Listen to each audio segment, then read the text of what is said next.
1, 2, test 1, 2.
Time is 9 o'clock or thereabouts. Today's a very exciting day. In a moment, we're going to be swearing in our two new board members and a returning board member, so it's an exciting day for all of us. Why don't we start with a roll call? Michelle, please. Directors Estremera. Aye. Achua. King. Keegan. Sorry. Santos. Schmidt. Chair Lazat. Here. We're a little light today, but we'll get our business done. We're going to have the Pledge of Allegiance next, and I'd like to ask one of our new board members, Barbara Keegan, to just lead us in the pledge. I pledge allegiance to the flag of the United States of America and to the republic for which it stands, one nation under God, indivisible, with liberty and justice for all. And then 1.3 is orders of the day. I'm going to move all of item 9 and possibly item 10 in front of closed session today, just so I can alert my board members and anyone who's out there. And then we'll have a closed session just before or during lunch. So if I could have a motion for those changes to the agenda. Been moved and seconded. All those in favor, all those opposed, that motion carries.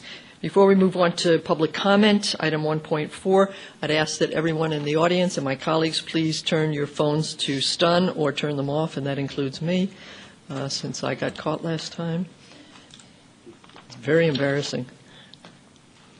All right, we're done. The next item is time open public comment. This item is reserved for persons desiring to address the board on any matter not on this agenda. Members of the public who wish to address the board on any item not on this agenda should complete a speaker's card, actually a speaker's page, and present it to the clerk. I will then call individuals to the podium in turn. Speakers' comments should be limited to 3 minutes or as set by the chair. Law does not permit board action on or extended discussion of any item not on the agenda except under special circumstances. If board action is requested, the matter may be placed on a future agenda. All comments that require a response will be referred to staff for a reply in writing. And I'm going to call a couple of names so you can line up. I have Paul Geltzy and then Arlene Getz. Do you know how Yes, ma'am. You know how those yes, ma'am. lines work? My name is Paul Geltz, 615 Orvis Avenue, San Jose, California. Dear Chair and fellow board members and staff, my main duty was this boardroom. I know it like the back of my hand and provided excellent service and support both here and outside.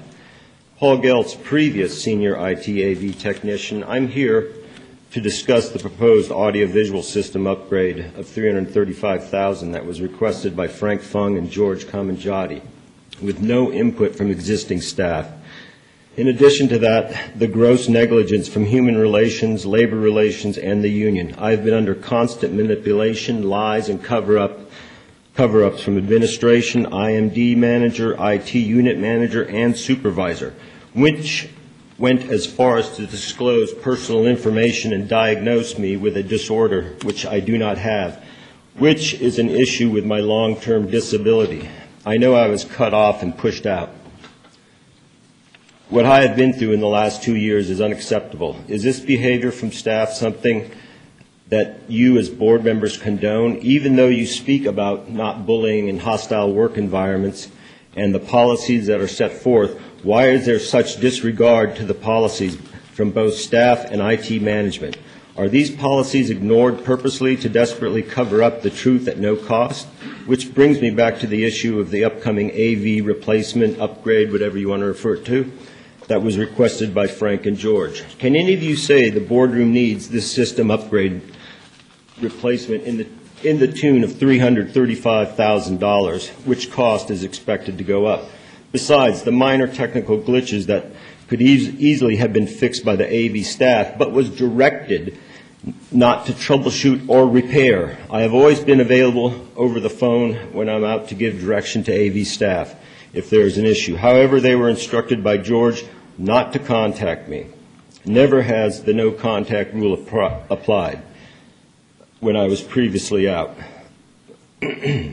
I don't see a need for a whole system upgrade replacement. Why did Frank and George request one? I have more documents and emails and proof that shows their pattern of mismanagement. I have submitted paperwork to support what I am saying here today, or some paperwork, including the report that was given to former CAO in July of 2012 that details the audiovisual system and personnel issues. In addition to a couple of red flag emails for you to see, which is just the tip of the iceberg, I have more to submit, such as DFEH and many other significant documents. Look at the AV rack behind you. Does that look well maintained? I ask you to walk over it and look at that, please. Do you know that you could be using the voting system that was requested? The existing AV system will support it. I hope you as public servants ask, since we are held responsible with public funds. Thank you, Mr. Getz. Director Santos, did you want to comment? Remember, we can't comment unless you want to ask a question or clarification. I totally agree with you, Madam Chair. I just want to say I haven't seen you in a long time, Paul. Nice to see you. Through the chair, I would just ask for staff to reply so we can get an idea what this is about, because I have no idea. Well, we will definitely look into the matter, the issues that you have, the allegations that you are putting forth. I'll have Jesus take a look at this to find out what's going on. We want to make sure, one, that all staff are treated fairly and that you don't run into the issues that you apparently have. Regarding the budget itself and the issues you raised, we'll also have Jesus take a look at that. Thank you. Thank you. Our next speaker is Arlene Getze, followed by Maureen Jones, followed by Leslie Fowler. If you could line up or at least sit behind Arlene. Good morning. Good morning. I'm Arlene Getze. I'm a writer, researcher on health for 45 years. And I come today to introduce myself to the new members who are here. I am the person who sends out weekly emails on fluoride, and they are merely things that I discover each week that is new that might also be of interest to you. At the November meeting, an ad hoc meeting, the subject of how much fluoride will be in each glass came up, and no one seemed to know the answer. The consideration for what you put in, how much fluoride in water, is based on air temperature. Your agenda meetings did not indicate how well you consider what is in the consumer, what is in our diet. In 1940, and it goes way back then, no one can really measure, I realize that now, what's in a glass that we will each get. It was 1 part per million for 4 glasses, or 2 parts per million per day for 8 glasses. It's an amount that really can't be controlled. And doctors usually don't give out drugs they can't control. And in Europe thinks fluoridation is really bad medicine.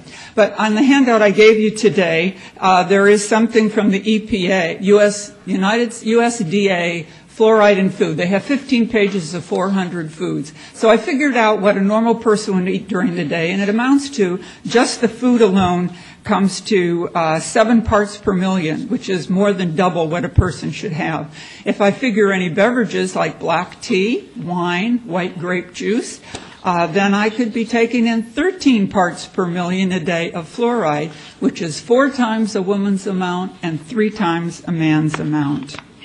We're all overdosed without it being in our water.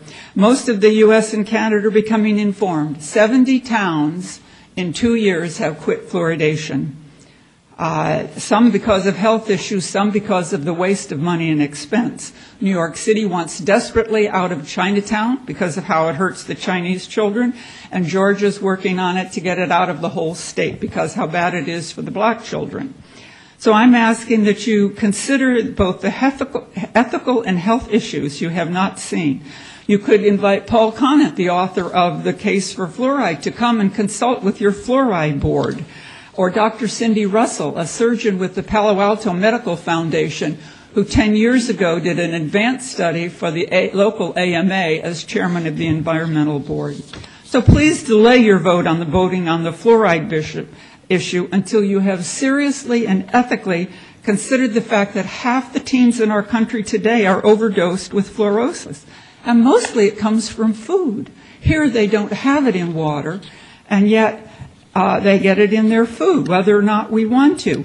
And if cavities are still existent, Ms. Getzi, thank you so much. then fluoride in food is not the cure. I want to wish you well and wisdom in your coming year. Our water is sacred. Our children is sacred. Please examine those issues. Thank you. Thank you so much. For those who are going to speak on the fluoride issue, I believe you may be under the impression that we're voting on that today. We are not.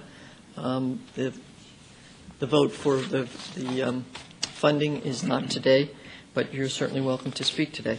Maureen Jones, followed by Leslie Fowler.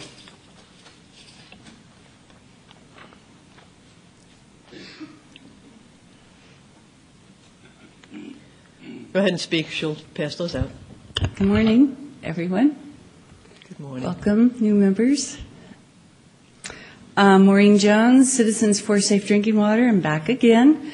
You know, when the CDC announces twice, back in 99 and 2001, that fluoridation never did work by ingestion, that it's a topical effect. Their word was predominantly a topical effect. Then it's kind of easy to understand why it really doesn't work.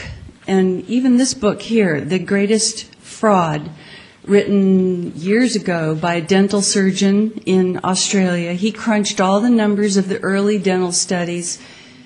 It just doesn't work. Your $4.2 million, I'm sorry, gone, wasted. So I get kind of interested in these other stories about the fluoride, uranium hexafluoride gas.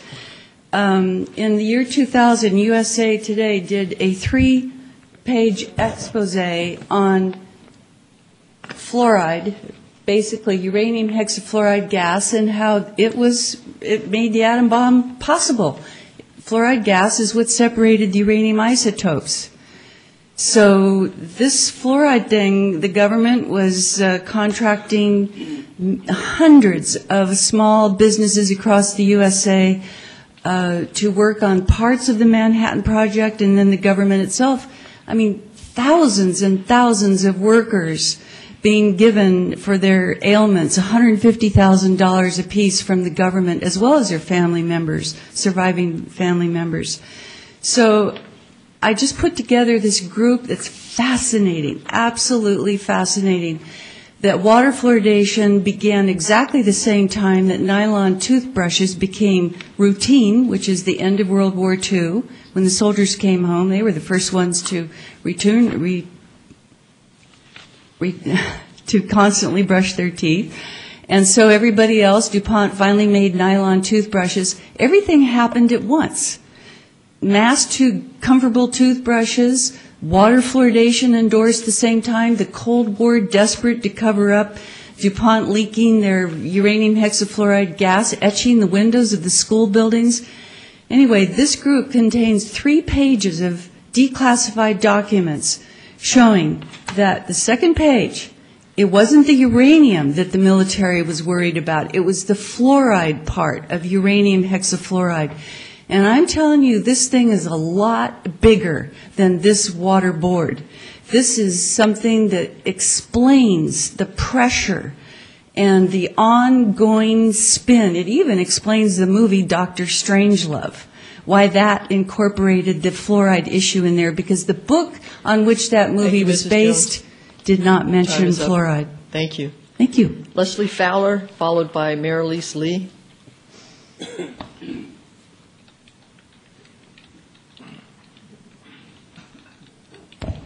Good morning. Good morning. My name is Leslie Fowler. Welcome to the new members. We're excited to have you on the board. I attended the November ad hoc meeting about the budget for water fluoridation. In Santa Clara County, only 2% of the fluoridated water would be used for drinking and cooking. 98% will go for your toilets, your washing machines, your organic gardens. That means that of the $6.4 to $9 million that you're considering spending on the fluoride, only about $182,000 will be used for the stated purpose of preventing cavities. This is an incredible waste of money. that could be used to financially help those who cannot afford dental care. 90,000 dental visits could be funded with that $9 million, and annually 10,000. When discussing the budget for water fluoridation, please consider the following facts. 1, in 2001, the Center for Disease Control found that the main effect of fluoride is topical. It works when you apply it directly on your teeth. This was the Center for Disease Control. The sealants are particularly important for young children. And you could take the $9 million and give it to the existing mobile dental program and let them help the kids by sealing their teeth. That's what they need. The trust funds could also be used for dental insurance for those who don't have it. So the CDC, now in 2006, the ADA, the American Dental Association, posted a warning to parents saying that babies under 6 months of age should not get fluoride. It should not be mixed with their baby formula because the brain-blood barrier is not completely formed. And so it goes in and it accumulates in their brain, which leads me to my point where the Harvard Public School of Health has just confirmed that 26 studies show that fluoride lowers the IQ. And one study found that these results happen in less than 2 parts per million of in the water. On January 7th, the U.S. Department of Health and Human Services announced that it recommends you reduce the level of fluoride added to water based on a national survey that shows 41% of American adolescents aged 12 to 15 now have dental fluorosis, which is a white spots and dental and modeling of the teeth. Thank you, Ms. Feller. One more sentence, please. The EPA Scientists Union, comprised of 1,500 toxicologists, biologists, chemists, engineers, lawyers, they publicly opposed water fluoridation in the year 2000. So I ask you, what legitimate and valid scientific information are you using to justify adding fluoride to the public water supply in Santa Clara County? Next speaker is Marilise Lee, and the last speaker I have is Reitz Banky.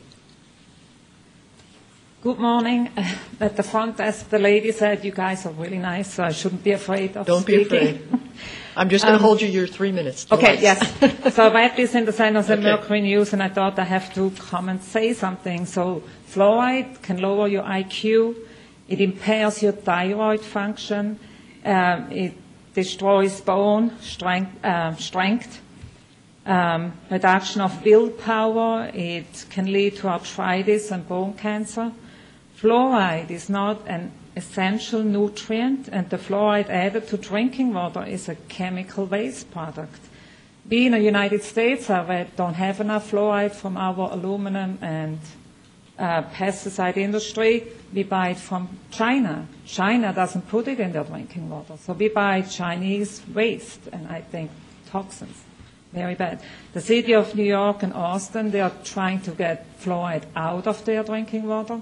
Basel, Switzerland, used fluoride for 20 years, and it was one less cavity in fluoridated drinking water than non-fluoridated water, so it's not working.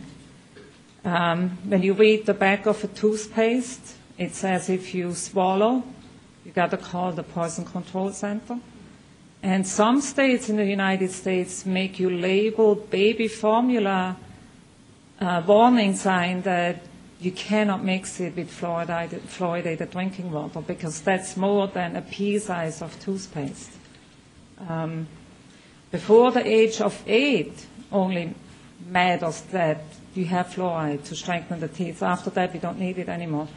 So I care about your health, my children's health. You know, we are a futuristic Santa Clara Valley, and we need to look in the future, not backwards. This is a toxin, this is bad. Please reconsider. Thank you. Thank you, Mrs. Lee. Reed Spanke. Hope I've said that right. Reed Spanke. Good morning, everyone. Good morning. So I'm from China. I didn't drink water with fluoride in it, luckily. Some people say fluoride is good for you. The other one say it's not good for you. No matter what you say. And I think the government should not force people to drink the water with fluoride in it. How can a doctor prescribe medicine for people who are not sick? The people need fluoride should go for their doctors. Then here comes the question. How can the rest of people avoid taking fluoride if you put it in the water? I don't think I need it. Please consider. Thank you. Thank you very much. For those who haven't spoken to us before, after the funding part of this is concluded, and as we move forward to fulfill the board policy of fluoridation, there will be substantial outreach to the community. These fluoridation at the 3 treatment plants is not going to occur overnight, so there will be months and months and months of public outreach to answer some of the questions that you have raised with regard to sensitive populations and children. So moving on to the agenda on our time certain, 9 o'clock. Item 2.1 is the ceremonial swearing in of Directors Barbara Keegan from District 2, Richard Santos, District 3, and Nai Shua, District 5, for the terms expiring December 2016.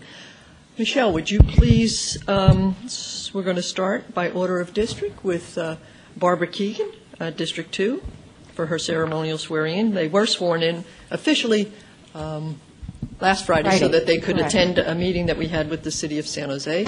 And I want to invite Barbara, when she's completed, to introduce her family, say a few words if she'd like, or not.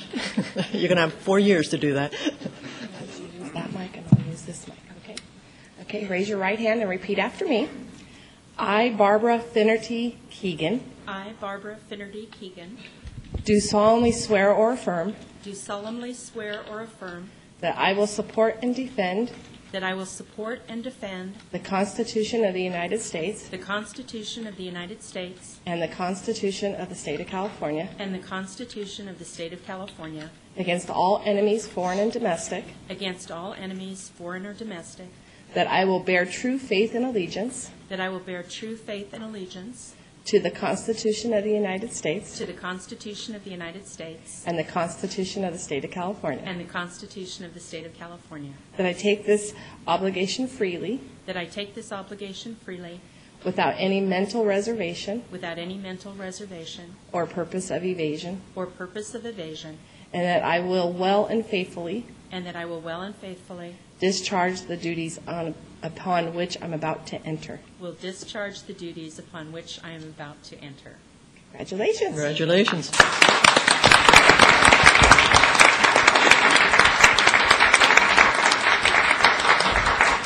Thank you so much, everyone. I would like to introduce a few people that are here to support me. First and foremost, my husband, Tom, who has been a great source of every kind of support except precinct walking. Thank you, Tom. My mother, Doreen Finnerty. Thank you, Mom, for being here today. My brother, Brian Finnerty. Hi, Brian. My brother-in-law, Cecil Coe, who was the person who came up with the idea for my multilingual website and my multi-ethnic outreach strategy. Thank you very much, Cecil. And Cecil did my Chinese language translation and got my Spanish language translation.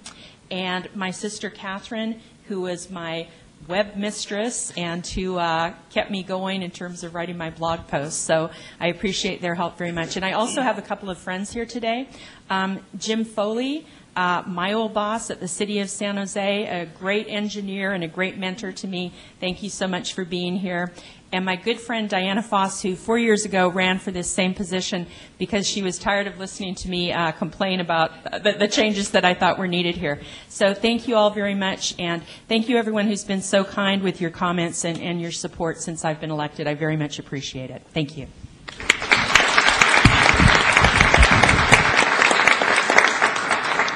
And now I'd like to invite down our returning director, Richard Santos, from District 3, to be sworn in again.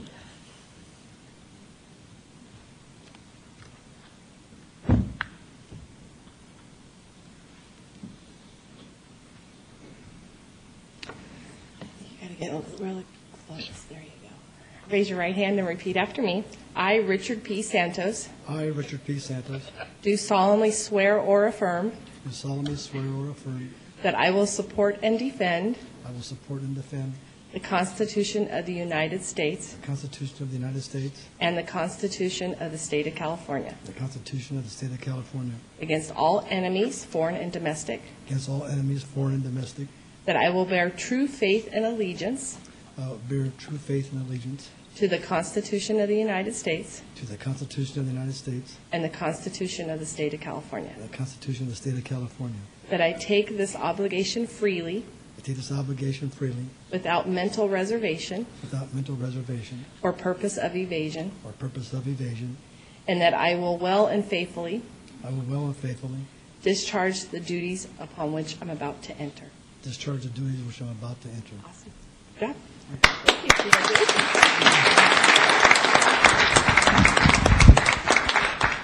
Thank you very much for attending, and of course, thanks all the public in District 3 for supporting me. I'm really excited today because my nephew's wife just had a new baby boy, so we're all excited. So after this meeting, the family's all going to get together. Come from a very proud community in Alviso, a very proud family of the Santos family, who's been there for over 98 years. So thank you again.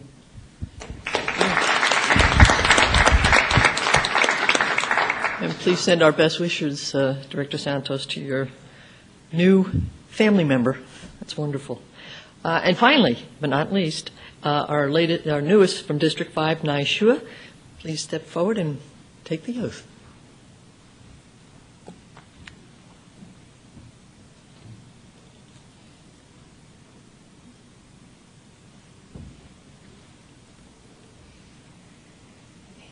Raise your right hand and repeat after me.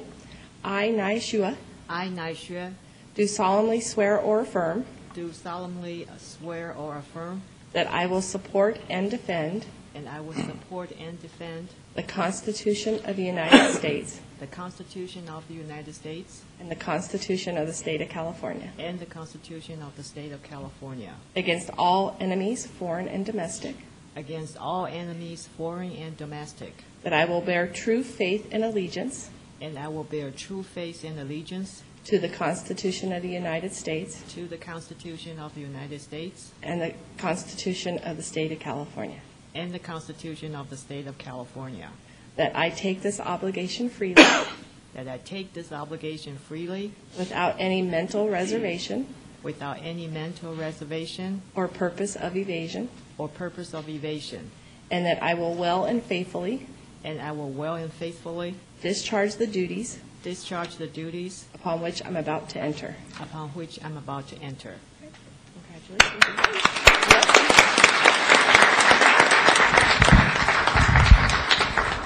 Thank you, everybody. It's very exciting for me to become board member. This is an exciting time for the Water District, many challenges, and I have full confidence that working with my colleague on the board and very talented staff and the community will do very good things for the Santa Clara County. And all my family members all came on Friday for my swearing, so they did not show up today. But I do like to introduce several important people doing my campaign and supported me. I have Susie Wilson here.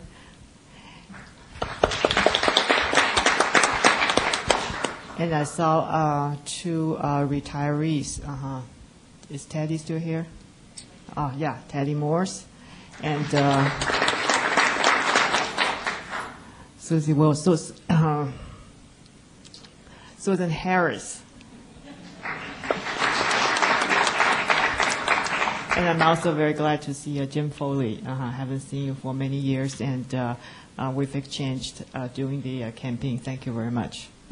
Thank you, Nat. And if I could say hi to Jim Foley as well. I was on the city council when Jim still worked at the city of San Jose. So hi, Jim. Good to see you. All right, then. Moving along. Item 2.2 is district grantee presentations. We're going to have presentations today from Vision New America, Save the Bay, and CHEER, the Coastal Habitat Education and Environmental Restoration. And, oh, hello. Good morning. Good morning. Brian, how are you? I'm good, thank you. Good morning, Chair, members of the board. Welcome to the two new members of the board. I thought because we have two new members, I would give just a really brief background on what we're attempting to accomplish with our grantee presentations. Certainly. And in 2011, the board approved 29 grant projects, and these were primarily funded through our Clean Safe Creeks program. Of those 29, we had funded those through our Trail and Open Space grant, our Environmental Enhancement grant, and our Watershed Stewardship grant programs. Today, we have 3 grantees presenting from our Watershed Stewardship grant, and these all scored within the top 5 of that category, so they ranked very well, solid proposals. And as the director said, we have CHEER, the Coastal Habitat Educational and Environmental Restoration Organization. We have Save the Bay and Vision New America. So today, first off, I'd like to have Vision New America present, and we have Liliana Lee. Thank you. Morning, Liliana. Great to see you. Good to see you guys again. I'm going to leave copies with the clerk. Okay, great.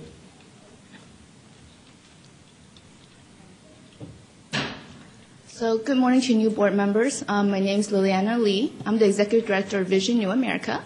I want to applaud the board on your encouragement to engage youth and creating the Youth Advisory Board in 2010. So our project was 5 parts. You guys granted us $49,000 for this project, and it was a really significant grant for us. Me and Ken, who's our program coordinator, will cover the 5 quick elements that the $50,000 funded. So with you, what you're having in the packet is additional information when you have a chance to look it over that we're covering right now today. Part of the 5 part of the grant that you guys funded included, I will cover 2 parts and Ken will cover the 3 parts. Of the 5 parts, this funded from last June to this June, are 24 young leaders who were recruited from all over Santa Clara County in the Bay Area. This included college and high school students, were part of our public policy program.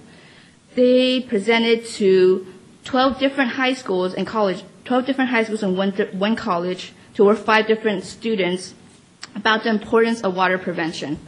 So the goal of our project was to generate awareness to help increase the stewardship of the watershed, streams, and our natural resources in order to preserve and improve the quality of the surface and groundwater for everyone's use. We want to first thank district staff Brian Mendenhall for all his support through this grant process, your previous staff Alan Curatori, and current staff Leon Lee for being advisors to our youth leader as they work on this project. Now going back to the project itself. The first part was our students presented to 12 different high schools and to over 500 different students within these schools on the importance of protecting our watersheds and presenting the video that you will see at the end of our presentation. Second part of the project was they advocated to local elected officials, and this included over 16 different local officials. Everyone up from Congressman Mike Honda all the way down to local nonprofit organizations on the importance of watershed protection and water preservation and conservation. So they did a 10 to 15-minute presentation one-on-one with the elected officials themselves, if not in person, their chief of staff, on the importance of advocacy for water preservation. And Ken will present on the next 3 parts. Hi, my name is Ken. I'm the program coordinator for Vision New America and basically the instructor for the 24 students that were part of our program last year. And for instance, part of the project with these students, the whole intention of this program is to teach them about civic engagement and community involvement and also project management. So they were primarily in charge of overseeing this project and making sure that all these things are carried out. For the ethnic business project, they were tasked with going to 100 different ethnic businesses within Santa Clara County. So most of these were restaurants and stores, predominantly serving the Chinese, Vietnamese, Indian, Korean, Latino, and Persian communities. And what they did was they would do the pitch of trying to convince these businesses in trying to adopt green business protocols, and also getting them aware of the existence of the green business program. And so a lot of our students are bilingual, and basically what they would do is they would go in there, talk to them for a little while, and then get them to fill out a survey. Of the 100 businesses that we approached, only one of them knew about the program prior to our introduction, and then after the presentation, 100% of all the businesses that we surveyed were interested in the program and wanted to find out more about the program. In terms of the project itself, we worked with the San Jose graffiti abatement program with Servando Perez, and we went to a stretch of Coyote Creek basically to clean up the litter and trash that had polluted the area. We had the students reach out to their own classmates and members of their community, other high school members and adults, and with their support we got 120 volunteers.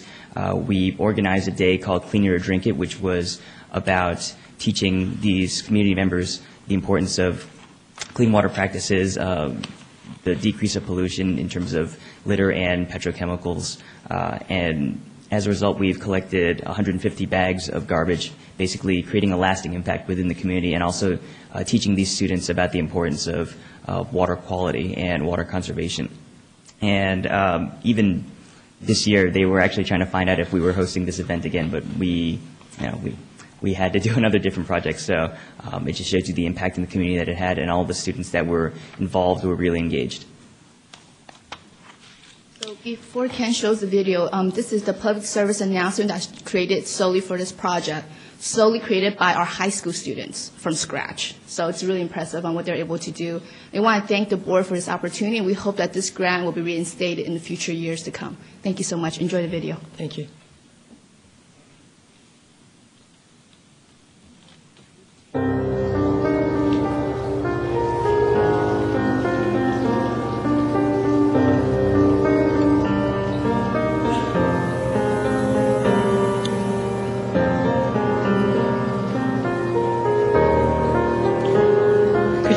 Okay, here we go.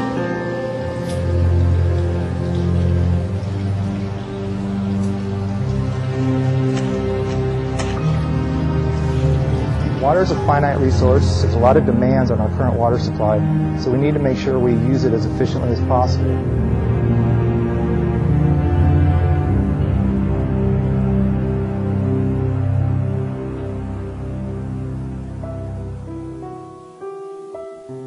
Starts with some simple things, take shorter showers, turn the water off when you're brushing your teeth and shaving. And then as you progress, you can do things like change out your toilets, install high efficiency toilets, high efficiency washing machines.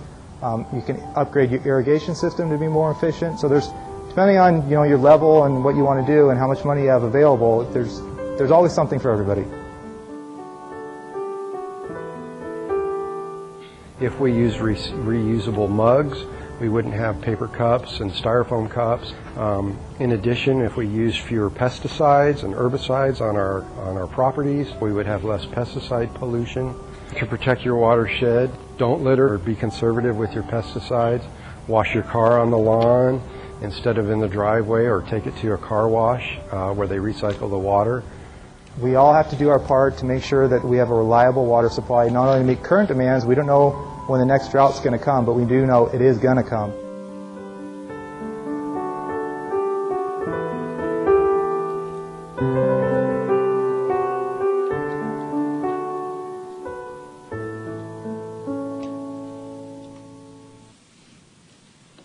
Wow, that was wonderful. Very, very impressive. Thank you. And please thank your students. I just want to say something about Vision New America, and I've said this before. When I was a council member, I had several interns, mostly during the 8 years that I was on the council, working in my office. So this is just a mention to the staff to continue these grants, and to anyone listening that either employing or having as volunteers as the students and young people in our communities is important to them, important to their future, but also a learning experience for those who employ them. So, Brian. Thank you. Next we have Doug Surreal from Save the Bay, and he'll be presenting the Save the Bay Tidal Marsh Ecotone Stewardship Project. Morning, Doug.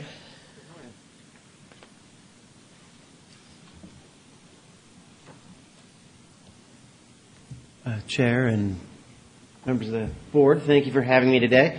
And members of the public, thanks for listening to this. My name is Doug Searle, and I'm the nursery manager for Save the Bay, and I'm here to present the results of our grant that we were awarded through the Watershed Stewardship Program from June 2011 to December 2012. We were awarded $25,000, and I do want to give thanks to Brian Mendenhall for all of his support through the process of this. And Save the Bay is the largest regional organization working to protect and restore San Francisco Bay. As the Bay's leading champion since 1961, Save the Bay remains dedicated to making the Bay a cleaner and healthier for people and wildlife. One of the programs that Save the Bay works on is a community-based restoration program that we do throughout San Francisco Bay. And we grow and plant out and remove non-native vegetation and grow and plant out native vegetation throughout various areas in the North Bay and the Central and South Bay, all with the assistance of volunteers, both adults and youth. And this particular grant was dedicated to work in the Palo Alto Baylands, where we set out in the grant to accomplish 8 different things, and I just want to go over the accomplishments of those 8 different goals. Part of the funding was used for the operation and maintenance of a 560-foot greenhouse at our nursery that's in the Palo Alto Baylands. That's a partnership with the city of Palo Alto.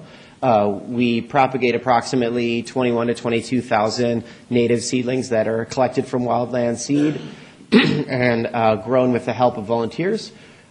We were able to propagate 27 different species from seed and cuttings within that greenhouse. There is a brand new building. Actually, the grand opening for it is tomorrow. And it is we were able to construct a 625 square foot new work shed to be able to create a covered space for volunteers to be able to do the work that they do with us more effectively for seed germination and transplanting within a covered space for inclement weather. We also set out to develop and maintain a native plant demonstration garden, and I've got several photos of that coming, where we were able to plant about 400 seedlings so far this year to go in to develop that. To represent a native plant demonstration garden along the waterfront within the Palo Alto Baylands, along a public pathway next to the duck pond. And we set out to propagate 15,000 native plants, and we were actually able to transplant 22,173 seedlings, which approximately we were able to keep alive. About 21,000 of those seedlings are healthy seedlings that we're setting to begin planting this month through March, pardon me. And the other goals that we were working on was to remove 5,000 pounds of invasive vegetation throughout the Baylands. There's a variety of different non-native invasive species that are competing with native vegetation, and we were able to go well above that goal by being able to remove a little over 11,000 pounds, 11,622 pounds of invasive plants. And our goal was for last winter was to outplant 5,000 native wetland plants within the Baylands, and we were able to put out a little over 6,800 native plants in a variety of areas right along the shoreline. And to educate 400 local community members and youth within the nursery and the restoration program. And we had educated and trained a little over 1,200 adults, and 905 youth had attended programs with us throughout the past 18 months of this grant. And we had held one workshop on best ecotone practices for the Palo Alto Baylands staff and local practitioners. We had 8 different participants of the Baylands staff and local professional ecologist practitioners come and attend and learn about best practices for this. So I want to point out and thank the community partners that also helped make this possible. The city of Palo Alto, certainly we couldn't have a nursery facility there in order to run this community-based program without their partnership. Of course, U.S. Fish and Wildlife Service at the John Edwards National Wildlife Refuge there has played a role. Craig O'Connell Architecture, Santos Uridia Structural Engineering, and Cupertino Electric all played a role with the development of the workshed. They provided their professional services pro bono for the development of that. Lingso Landscape, just in the next county north, provides us free landscape materials and free potting media for the propagation of these plants. And Sustained Fertilizers provides us with organic fertilizer for free at a donation to allow us to keep the plants healthy with enough fertilizer. And then also a variety of local schools, community organizations, and hundreds of businesses have come out and made up the constituency that grew the plants. So Save the Bays Restoration and Stewardship Program transplants. There's a variety of photos here of individuals transplanting little seedlings to get them ready for the planting season. Plants are grown out for 1 year in our nursery facility, and you can see volunteers here practicing and learning horticulture skills of fertilization and pruning, learning how to grow these variety of different salt-tolerant wetland species. There's a teacher and a young student learning how to plant native plants early this spring, and a retired gentleman coming out to help us remove invasive vegetation. The demonstration garden is right in front of the Baylands Native Plant Nursery. This is a brand new sign that the city of Palo Alto had just put in. If you can, it's hard to see on the large screen. You may be able to see it on your screens.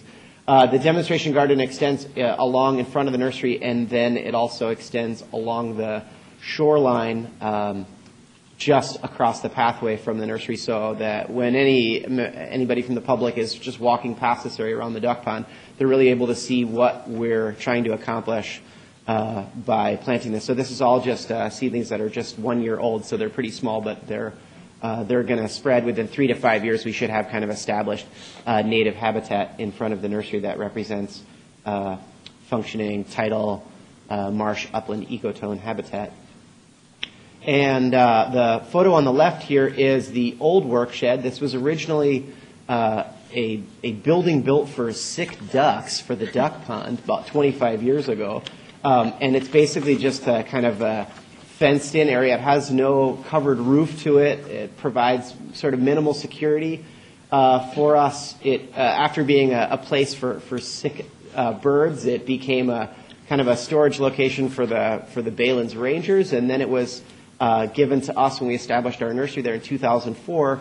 And it was basically a place for us to store tools, but there was extensive wear and tear on those tools given that they were exposed to the elements day in, day out. And there was no covered space for volunteers for us to be able to do work with them, being able to sow seed, being able to transplant or run our environmental education programs during days of inclement weather. So we set out 3 years ago to upgrade this nursery facility with a greenhouse and this workshed. And in 2010 and 2011, we were able to build the greenhouse, which is what this grant partially helped us fund the operation and maintenance of this year. And then it also helped us build this new workshed, which is really exciting. So anybody that's in the Baylands or knows about the Baylands should come down and join us one day for a volunteer day. The public volunteer days for this nursery, if you want to learn about native plant horticulture, are the second Wednesday of every month from 1 to 4 p.m. And hopefully it will be inclement weather, and you can come and experience our new workshed here. So it's a photo of the exterior and a photo of the interior of the new building. And so thank you very much. And if you have further questions, you can please check out our website. Thank you, Doug. Nice job. Thank you. Okay, and finally today we have Herman Garcia from the Coastal Habitat Education and Environmental Restoration, or CHEER. And I just want to say thank you to the board for allowing our grantees to present and show off their great projects. This will do it for this year, and in the new calendar year, we'll have many more presentations. CHEER has some handouts for you, so I'll hand this over. Thank you. Thank you, Brian, for all your work, and we think it's very, very important that we have the grant recipients come and let us and the public know how important these grants are to the work that these organizations do. So we're very happy, and we'll continue to have these presentations with your assistance. All right, Herman, good morning. Good morning. I have to apologize because I have a neurological disability. PowerPoints are my kryptonite. I'm motion light sensitive, so we're going to do this old school. Okay. And there may be some folders left over after you pass them out here for the public if they're interested. CHEER developed environmental-based education program a couple of years in partnership with Gilroy Unified School District. It was very successful at that time, and at that time we served 288 preschool children in all the state preschools in Gilroy. These are 3- and 4-year-old children. Because of the success of that program at that time, a couple of years ago, we expanded it with your grant of $40,000, a little over $40,000, to serve 1,337 children this past year with your grant. And these were 340 state preschoolers and 900 kinder children, 5-year-olds. So 1,337 children, Gilroy Unified, 3-, 4-, and 5-year-olds received environmental-based education for 7 weeks of curriculum in the classroom, and the final week was what we call graduation, where they came out to Christmas Hill Park to garden areas that CHEER volunteers had developed, and so they brought the potted plants that they had grown from seeds in the classrooms for 7 weeks. So if you go through the hard copy presentation, on the front page are all our program partners. 4,500 people attended this free event at the park. Okay, we called it the Children's Nature Fair. And on the second page is a picture of some of the students. There were 900 GUSD kindergarten students. And on that second page, you'll see a program overview of what we did. Part of your grant money went to purchase materials for the teachers, classroom materials, and materials for the students for this project. I brought some samples to show you. Each student received this garden tote. So we purchased 1,337 of these. Each student got these gardening tools, not only to work on their project for the 8 weeks, but also to take home with them as a gift. They also received aprons that they painted and colored on to do their work. And when I ordered the metal watering cans for each student, I had just enough, so I don't have an extra to show you that.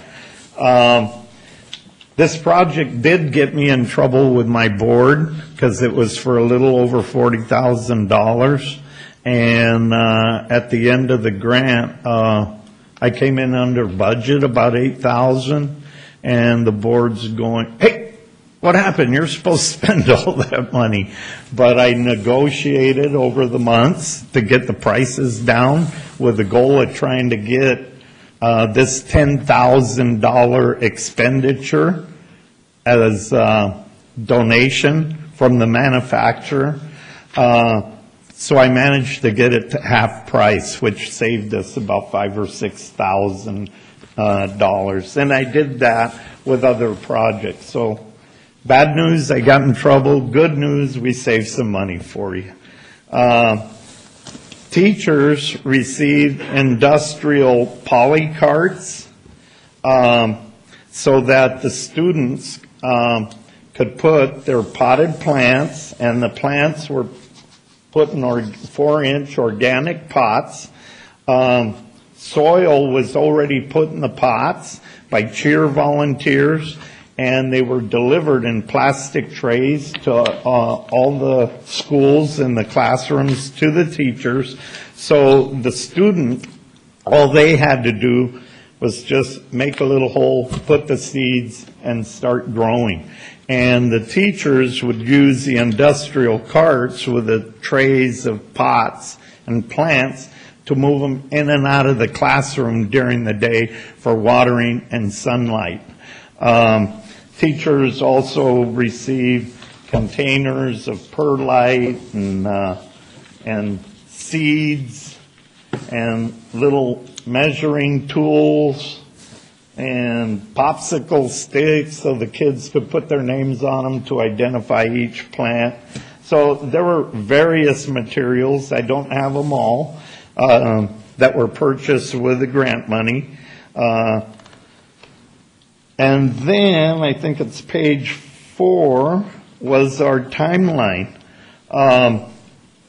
So it was 7 weeks in the classroom of curriculum, okay, on environmental-based education, focusing on the importance of restoring and protecting our watershed, okay? I have to share with you that 2 years ago when we did this, there was an underlying strategy to this. And that strategy was as a result of a problem that we had in the Pajaro River watershed, same problem you folks have up here. Okay? And we have various strategies in dealing with our issues down there. But we developed this project because garbage in our watershed, toxins, pollutants were out of control. And there are various factors, just like up here, homeless populations, illegal dumping, all that. But we developed this strategy with the children in the schools to get to the parents. So during the day in the school, the children are getting the lesson plan, and we're developing the next generation of environmental stewards. But part of the requirement was that the parents have to attend evening workshops and get pounded with that education and awareness on the damage that adults are doing to our watershed. So it turned out to be bigger in scope than what we had planned. After I started in the classrooms, I had the word got around real quick at Gilroy Unified about what we were doing, the classes that we were teaching. Then I started getting bombarded by teachers throughout the school district, inviting me to go teach their classes, which I did. It's my pleasure. So it just expanded, and then it expanded to presentations throughout the school district also. One presentation that I gave at Los Animas School, there were approximately 800 people in the audience, okay? And they all got hammered on education and awareness on our watershed. On the next page are the participating schools. At the top are the preschools with a number of AM and PM classes. We served 340 3- and 4-year-olds there, and then all the elementary schools that had kindergartners were also served, amounting to the 900 5-year-old students. And then at the bottom was Mexican American Community Services Agency, MAXA, which had 97 3-, 4-, and 5-year-old students involved. At the bottom of that picture, you'll see 650 siblings, and CHEER grew plants on the side in case we had an accident in the classroom where the children's plant didn't come out, or, they dropped them, lost them, whatever. So we had emergency plants grown on the side, and at the fair, these plants were provided for siblings, younger and older, of the students. At the end, on the next page, over 2,000 native plants were put in the gardens.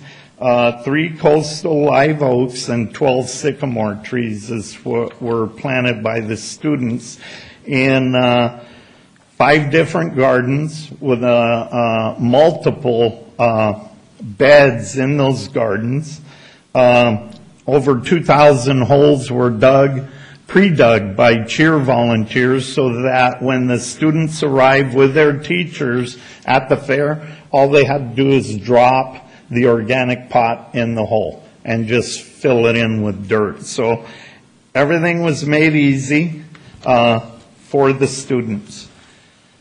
On the next page, goals and objectives. Well, we reached them all, and that was the development of the next generation of environmental stewards, 1,337 of them. The implementation of a intergenerational approach to community stewardship, watershed education awareness for children, parents, and community. And that fourth one, I think, is going to get your attention, and that is we reduce the negative impact of garbage, toxins, and pollutants by 90% in the upper Pajaro River watershed. And that's from last December, when it was nuts down there. In 1/4 mile section of Uvis Creek, in the month of December last year, we pulled out more than 25 dump trucks of garbage, and I'm talking our monster dump truck, and more than 25 utility trucks in that 1 month out of a 1/4 mile section of the creek. And we started doing our education and awareness. We started doing enforcement, which CHEER also does, and the parent workshops, and the presentations. And also, if you go to the next page, the world famous Garbage Museum of the Pajaro River watershed, when we were pulling the garbage out, all the icky, sticky, stanky stuff went to the waste disposal, to the dump. The hard stuff, tires, hot water heaters, mattresses, televisions, computers, if you look on the next page, I collected in my backyard, and we had an exhibit called the Garbage Museum at the fair to also deliver education awareness. Thank you, Herman. This is just a tremendous project. Appreciate all the work that CHEER's been doing. And we need to move our agenda along, but I appreciate all the hard work that you've done.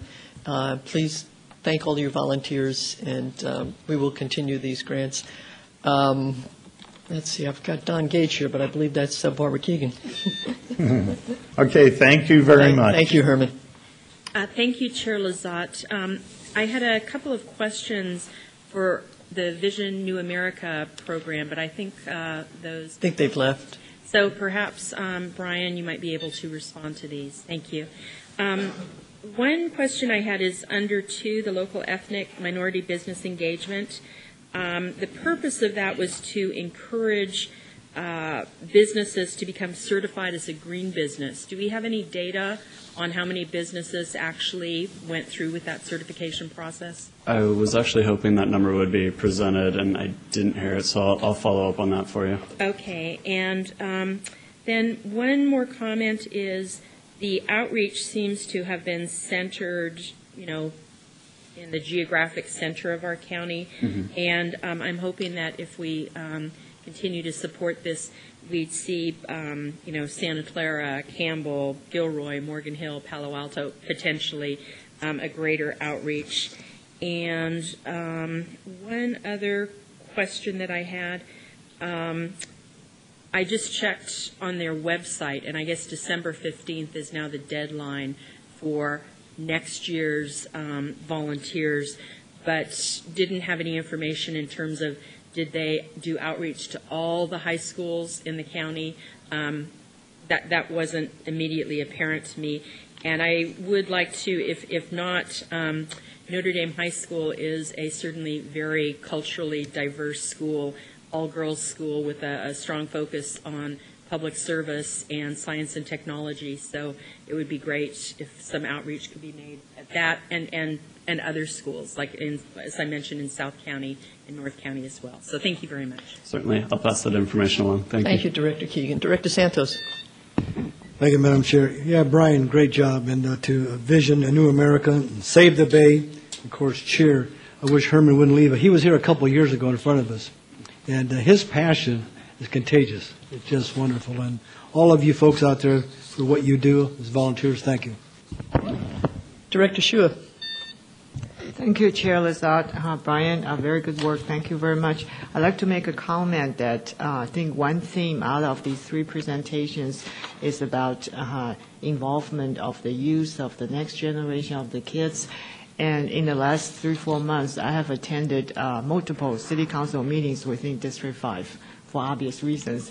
And one thing that struck me at those meetings, I think every meeting I was in, they were children, they were Girl Scouts, Boy Scouts, high school students attending city council meeting. I thought that's a wonderful thing to do if the water district can make that connection. Understanding that our meetings during the day, it's more difficult to do that. So through this organization, Water District Grant, we can reach out to this young generation, and that's a really wonderful thing. Making changes is going to start with young generation. Thank you, Director Shua. I did want to, Director Schmidt is not here, obviously, and he did put in a memo that he wanted under, I guess, board announcements, but it seems appropriate here. And I just want to read portions of it. He was mentioning that we've had environmental stewardship grant funding every 2 years. We have over $15 million remaining in Watershed Steward Outcome 3 funding for Clean Safe Creeks, and new funding promise under the Safe Clean Creeks measure. The board has seen multiple examples of all the good work that's been done as we have today with the funding, and we have every reason for starting them again. I know staff is considering this effort, but because he won't be available, I want to take this opportunity to urge the board's support for beginning a new grant cycle, preferably one that is open to the same broad variety of grants that we have seen in the past, and one that first makes use of the funds from the Clean Safe Creeks. Mr. Goldie. Yeah, I just want to turn it over to Norma to talk about the grant program that we're proposing for this next fiscal year. Thank you. The current fiscal year 13. Yes, we're going to be going out for a new cycle in January, and we're going to be coming to this board for a budget adjustment. And a lot of the grant, we were originally working with the City of San Jose to make the focus, environmental focus on the illegal encampment issue. And so that's one thing that in our city district meeting yesterday that really resonated with both the council and this board. And so we're going to be making that effort to come back on January to start that process. Okay. All right. Thank you. Thank you again, Brian, to you and your staff, and thank you. This was really great. Thank you for the presentations. I know you work with them to make these presentations. They were just wonderful. All right, moving on. Next item is 2.3, Comprehensive Annual Financial Report for the fiscal year end June 30th, 2012. Good morning, Madam Chair. Najon. Good morning, Najon. I'm sure we've all read it. We're here to accept it. Did you have a presentation, or did you just want to wait for just comments? a comment. Just a comment that we have our independent auditor partner, Thomas Young, here to any questions that the board may have. Okay. We also have Anita Ong, the district financial services unit manager, also here. The financial statements have been audited by our independent auditors, Brown Armstrong, Accountancy Corporation. They have, in their opinion, their opinion has stated that the financial statements have been fairly stated, and during their test, there were no material audit findings or any financial internal control weakness discovered. Thank you. Are there any board comments or questions at this time? Motion to accept, Madam Chair. There's a motion. Do I have a second to accept? It's been moved and seconded to accept the CAFR for the fiscal year ended June 30th, 2012. All those in favor? All those opposed? That motion carries. And of course, for our newer board members, Najon is always available during the year to discuss this or anything else having to do with our financial reports. Najon, just fair warning, I didn't bring up the OPEB, but I might have a few continuing questions about what's in the report. I didn't want to bore my two colleagues who have listened to me do this for several years. Thank you. Do we need a motion? Was fine? Okay. Moving on to the consent calendar, items 3.2 to 3.4. Do we have a motion to approve this consent calendar? Motion, Madam Chair. Moved and seconded to approve the consent calendar. All those in favor? All those opposed? That motion carries. Need a resolution. We need a resolution. Yes, we do. Do we? There are no resolutions. No resolutions. I didn't think so either. Okay. Is there a resolution on there? Okay. No, I didn't see one. Okay. Next item is item 4, Water Utility Enterprise. There are no items. Next item, number 5, is 5.1, approval of a joint use agreement with the City of San Jose for recreational flood protection and water management uses of real property along Alamitos and Calero Creeks. Recommendation is to approve the joint use agreement, authorize the CEO to execute the joint use, and to authorize the chair to sign the proposed transmittal letter. Excuse me, Madam Chair. There was a resolution on that last item, setting a public hearing. 3.1 is removed from the calendar. The amended agenda removed 3.1.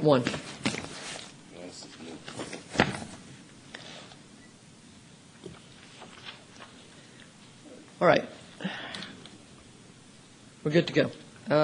Item 5.1, is there a, Chris, do you have, or do you here for questions? Yes. It's just requesting the board to consider the recommendation and give us the green light to move ahead or to renew the agreement. My colleagues have any questions? Director Keegan. Yes, actually, it's not a question. It's a comment. I'd like to commend staff for working collaboratively with the City of San Jose for the benefit of our joint constituents. I think that agreements like this, the public very much appreciates the efforts that we're making. So good work by staff. Thank you. Thank you. As always, Chris, thank you for your hard work and that of your team. Okay, then can we have a motion on the recommendations A through C under 5.1? Then a motion and a second to approve, no resolution. All those in favor? All those opposed? Any abstentions? There are none. That motion passes. Moving on to item number 6.1, CEO Bulletin for the week of November 16th through 22. Good morning, Board. Good morning, Chair. Under item 6.1, we have the first CEO Bulletin for the week of November 16th through the 22nd. There are 5 articles in this. First one is pretty exciting, and that's regarding the identification of a rare plant growing in pond A19. It's called the small spike rush. The plant's classified as a rare plant, ranking of 4.3. Hopefully somebody can understand that 4.3. Although this plant is found in the Bay Area, there's no records of it being in Santa Clara County. And this indicates that the breaching of the island ponds that we did back in 2006 in partnership with the U.S. Fish and Wildlife Service and the Don Edwards San Francisco Bay Natural Wildlife Refuge actually is being very successful. This was a project where we converted 3 former salt ponds into island ponds for restoration and part of our mitigation for the stream maintenance program. So we're pretty excited that we found that plant there, and it all goes to the good monitoring work of the biologist and the success of the project. The second item is the State Water Resources Control Board review of the Sacramento Regional Sanitation District NPDES permit. Currently, the City of Sacramento discharges into the Sacramento River, and the discharge includes 14 tons of ammonia a day. This has a major impact on the health of the ecosystem in the Bay Delta area. One of our efforts has been, along with a number of other agencies, is really to make sure, along with the Central Regional Water Quality Control Board, is to make sure that those discharges are treated before they are discharged into the stream system for the protection of the habitat and the endangered Delta smelt and other fish species in there. So the report in front of you is really that the State Water Resources Control Board released the second draft order for the NPDES permit. This was the order that was appealed by the City of Sacramento Regional Water Waste, SAC Regional. They're the agency that manages the wastewater treatment facility. So that is actually something that's a good effort that's moving forward.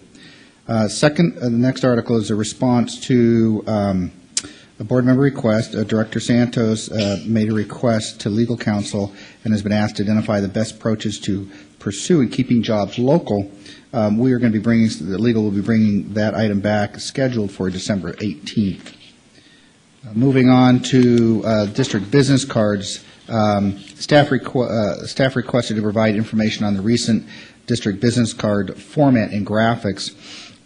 Our communications group went through and redesigned our business cards to bring them up to date.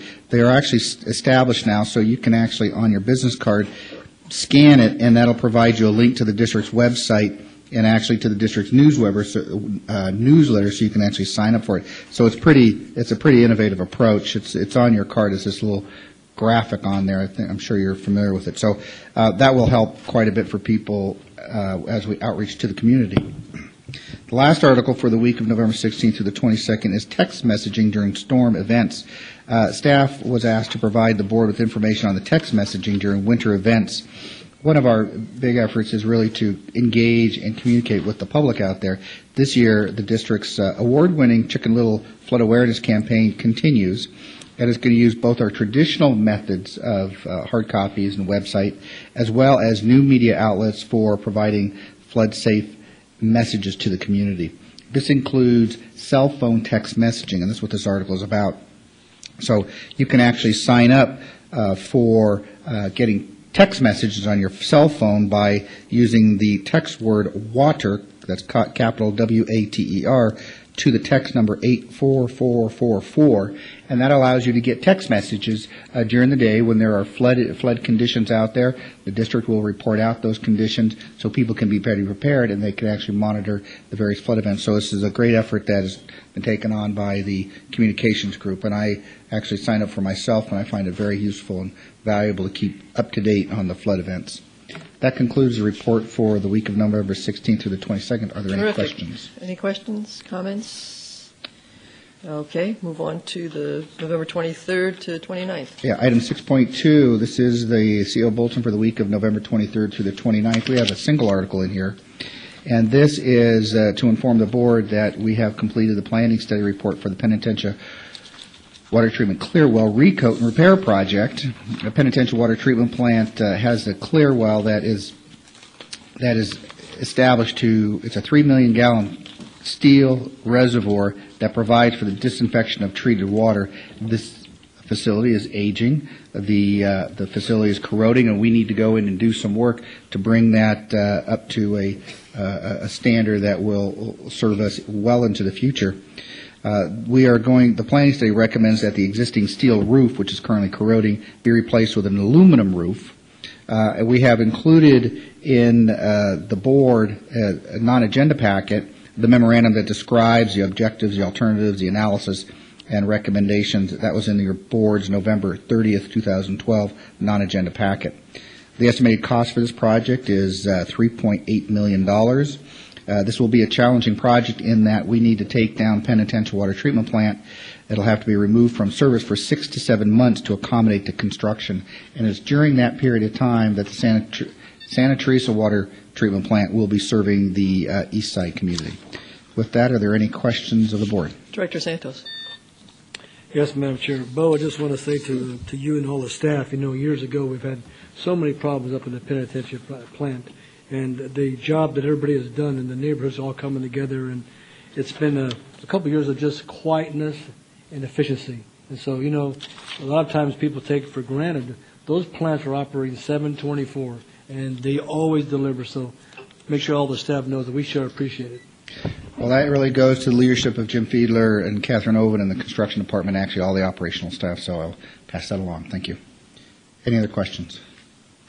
Okay, Chief Executive Report 3.6. Yeah, we have two reports we want to provide. One, we provide information on the recent storm that we just passed. It was a very significant storm for us.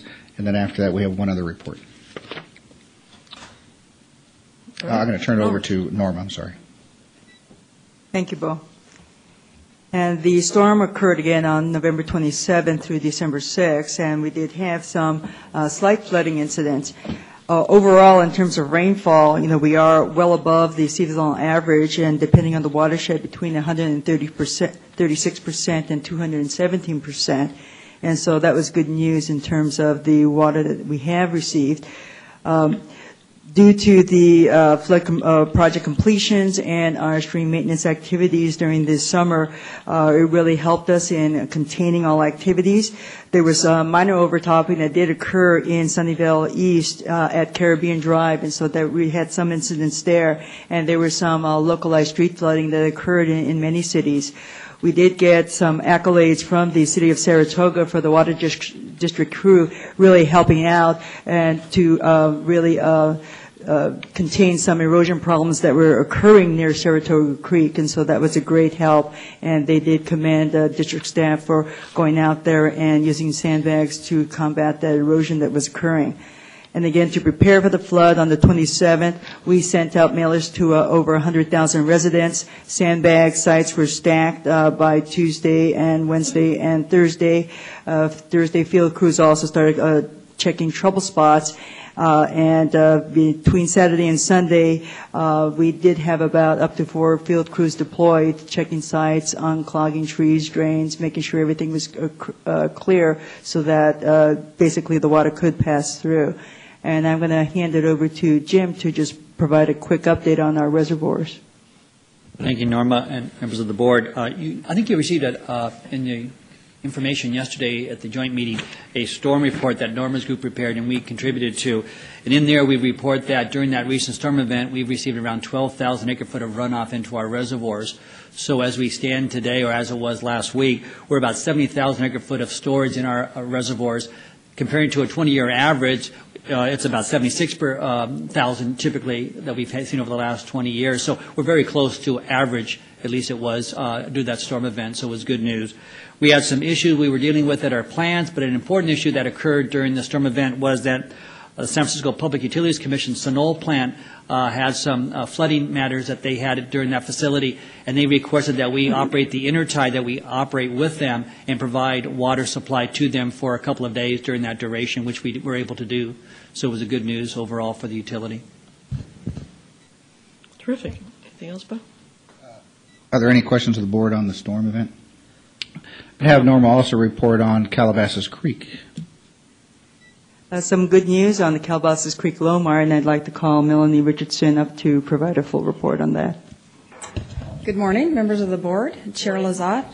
I have some good news to report on the Calabasas Creek Flood Protection Project. This is the first Clean Safe Creeks project to receive our formal letter of FEMA Lomar approval. We received that on December 1st, and what that means is that the 2483 parcels that we protected are officially now going to be removed from requiring mandated flood insurance. There is a 90-day appeal process that goes with that, so the official effective date of map revision is April 4th of 2013. And that's it. Terrific. Great work for everyone on that project. Final item, I just want to report to the board that I attended a CFE conference, which is the California Foundation on the Environment and the Economy. This was a conference that was held in Half Moon Bay, and CFE is an organization that brings together the business, labor, community, environmental leadership, and regulatory officials and experts in academia in forums designed to come up with solutions or address issues regarding fundamental environmental and economic infrastructure issues. This last Thursday and Friday, they had a session on demystifying the Bay Delta. I had two presentations to give at that conference, one on just the supply issues in Santa Clara County and how that impacts how we use imported water, and then two on some of the financial issues related to the cost of the Bay Delta. It was a very good session. It went for 2 days. It was in Half Moon Bay. There was a lot of discussion regarding the various issues. The environmental community raised a number of issues. There was a lot of issues in Bay Delta from the in-Delta folks. And what was interesting is that this agency has already heard a number of those issues. One of the issues that has come up is really the in-Delta impacts.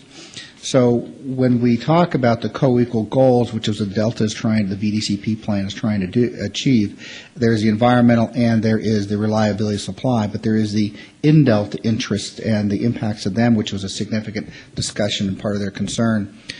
This board already had heard directly from the various parties. For example, we heard from the environmental community as we had a panel in front of the board. We heard from the contractors who are concerned about reliability, but we also brought in the in-Delta folks, and you heard directly from the in-Delta folks. This was something that nobody else has done, and it was received very well by the others, that we're really trying to get our hands around all of the issues associated with the Bay Delta and the solutions there.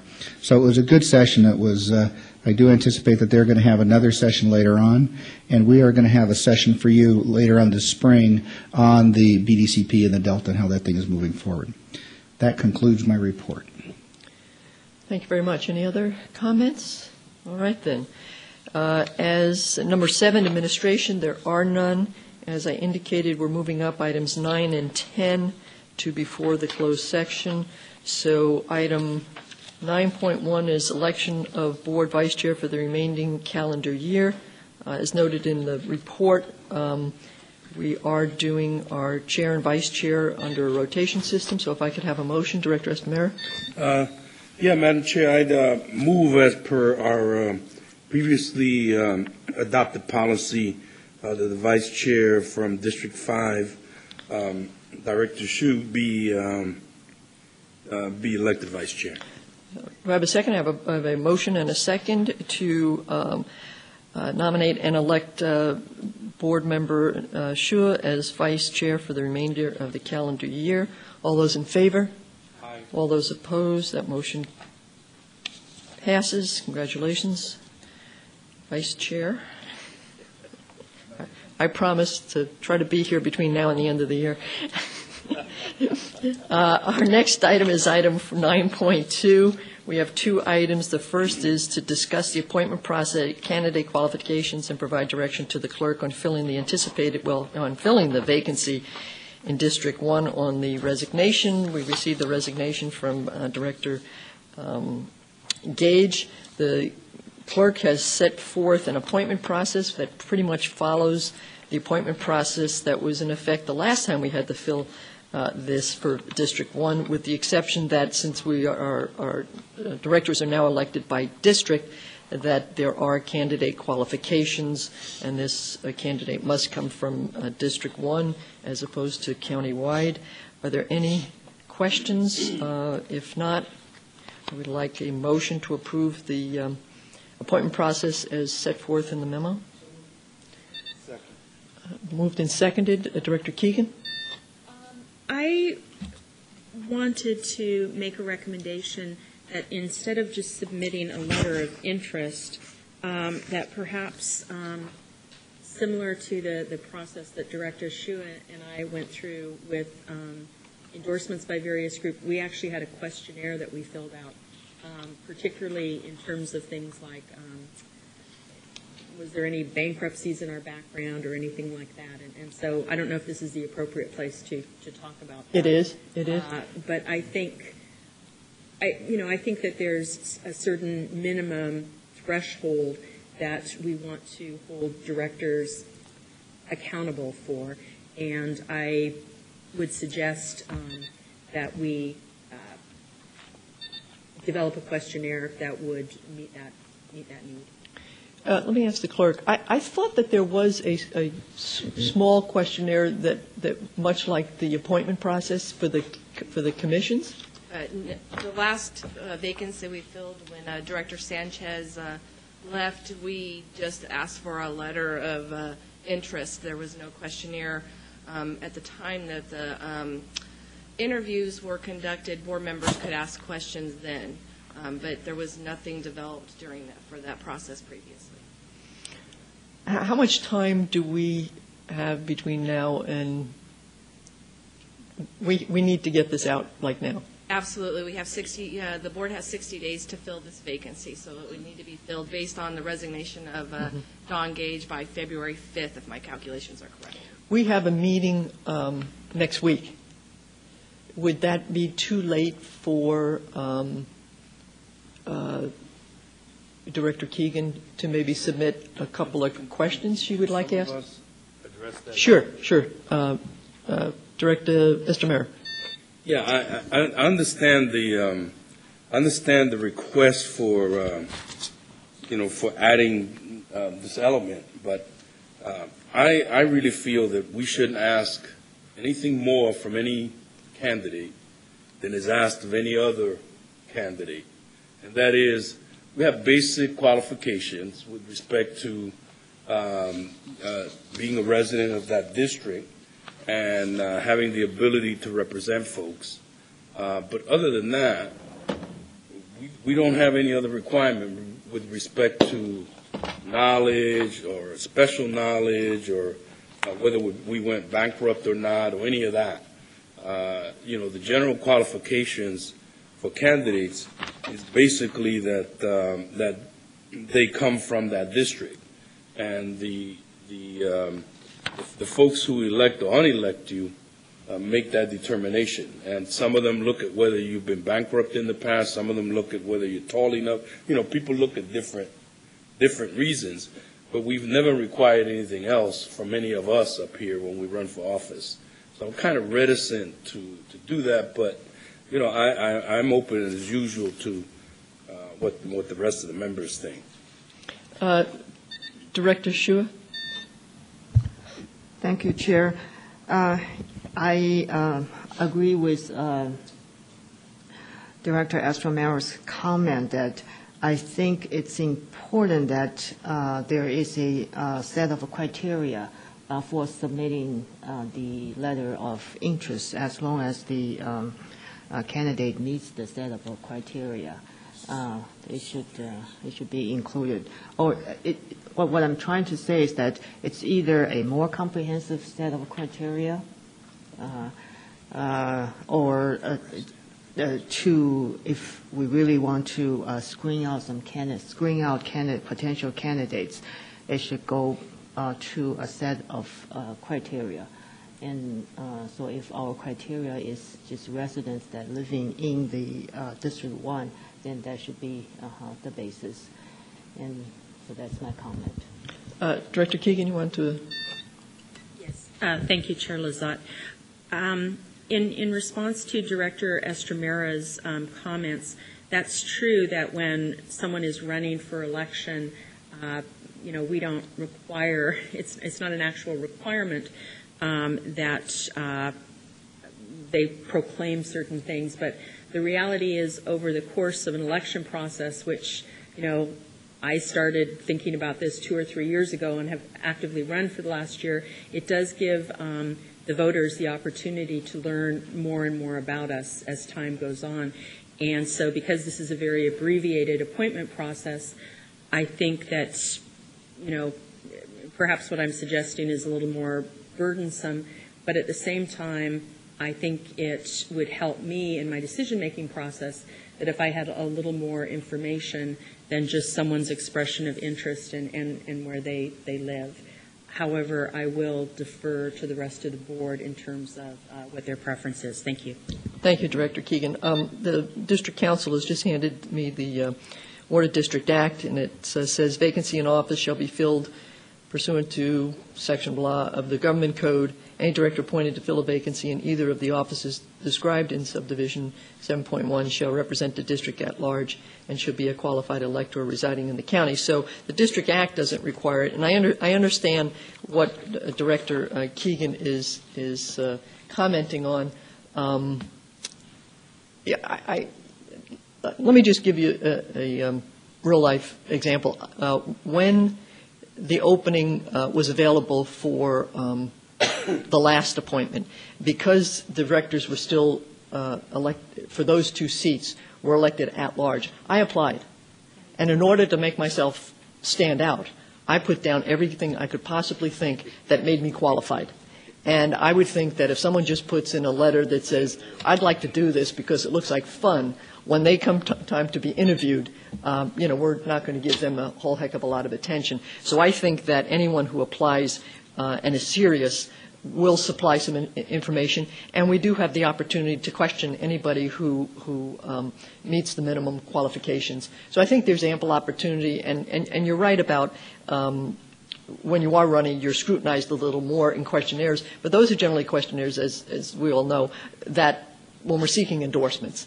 And so it's a little more, special interests have special reasons for asking questions. So I think that there's ample opportunity to question, and like I said, anybody who's seriously interested in it will put forth, pretty much a big-time resume. So I think some of your questions will be answered. Director Estmer, do you want to follow up? Yes. I don't recall if the process is in here, but I did want to show my colleagues that we have every opportunity to question the candidates. The way we did it last time was that each of us asked a question, mostly because we'd be here a long time. If we wanted to change that by allowing for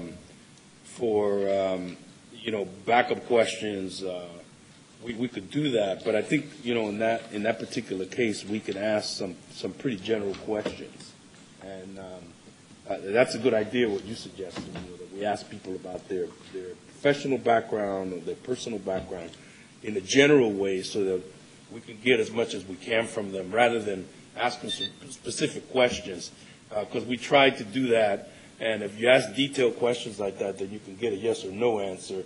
But I think it's a good idea, now that I think of it, that we ask more general questions like that, so that we can elicit as much information as possible.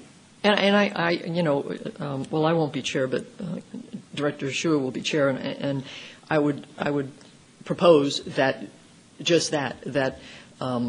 there be either follow-up questions or more questions.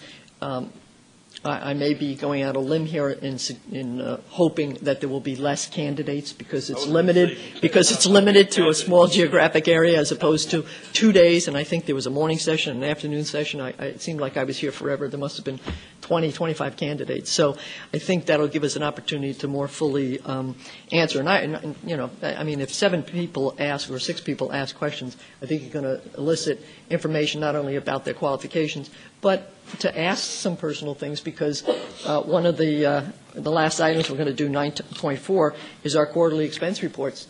And I'm certainly going to ask questions about, do you understand what our policies are with regard to director expenses? And so that's going to be a way of flushing out, a person's beliefs about certain items. So I appreciate the comments, and I think it'll add to the questions that we ask. Director Santos. Yes, Madam Chair, I agree. I think these are good questions to think about. I know I've been part of a process when you're appointing department heads, and that is one of the questions in the background that they do. So it's very interesting. So I don't know if we're going to be consistent as we did last time, or does everybody ask 1 or 2 same questions, or we're just going to be up to grabs for any type of question. So it's very interesting.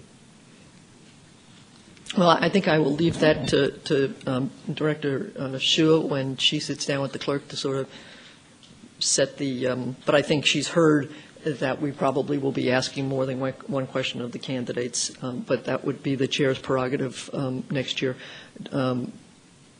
Vice Chair. Yeah, I have a question about the interview questions. We talked about interview questions. So in the past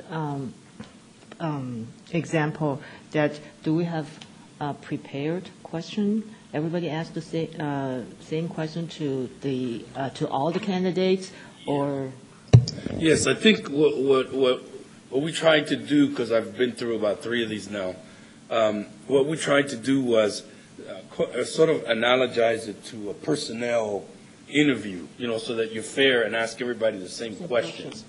What we did was to have, each board member ask a question. And you're right, Madam Chair. It depends on how many folks there will be. I know we want to be open. I know we want to ask all the questions in the world. But believe me, after 2 or 3 hours, it's unfair to the rest of the candidates because we get tired and, it's tough to keep listening and to really give them a fair shake. So the way we did it was one candidate, one question each, same question to each candidates. That's why I inquired as to whether we wanted to have backup questions. It's up to you, but I think it gets tiring. And, of course, we don't ask the same question. We try to spread it out so that we would ask some of the main issues that we have up here about the Delta. We asked about some of the main issues that we deal with, and then also some of the challenges and the processes that we go through, and some questions that the chair just described, about our rules and process and stuff. So it's kind of, I think you're right, it depends on how many candidates there are, and that'll give us the kind of comfort we want about how long we take. Maybe what we can do is, Michelle, do you have those, weren't those questions on a list? They weren't? No, they Okay. were, each director just brought their question with them. What I've done in the past is, and I thought we've done this before. We've done it when we were interviewing candidates for the financial. There was a financial thing, and we had a list of questions, or we asked questions. So maybe what we could suggest is that we, within the next week or so, we shoot some questions over to Michelle, and that she can bring to the meeting next week. And we can kind of look at those and, sort of agree that these are the questions, and if you want to add some. And I don't think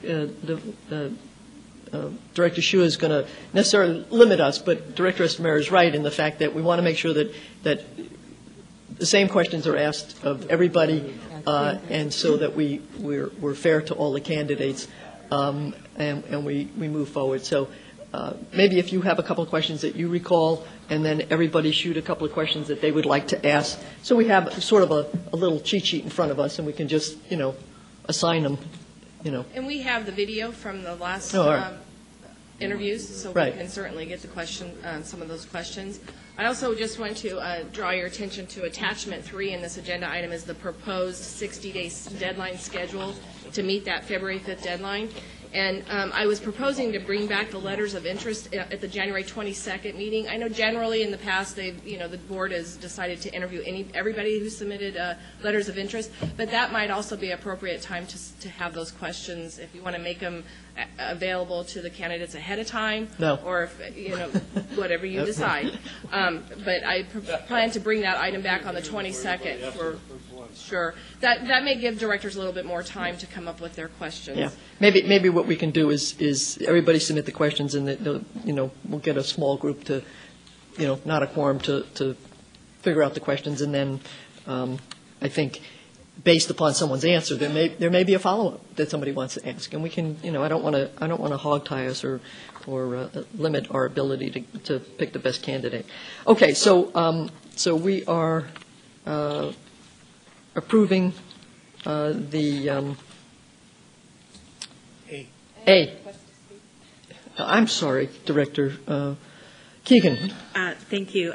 I was going to make the same recommendation that you had made, Linda, in terms of providing questions to the clerk, and I will probably err on the side of more rather than less, but certainly feel free to edit me or curtail it. But I think to the extent that we have many people with ideas for questions, then we can fine-tune them. So thank you.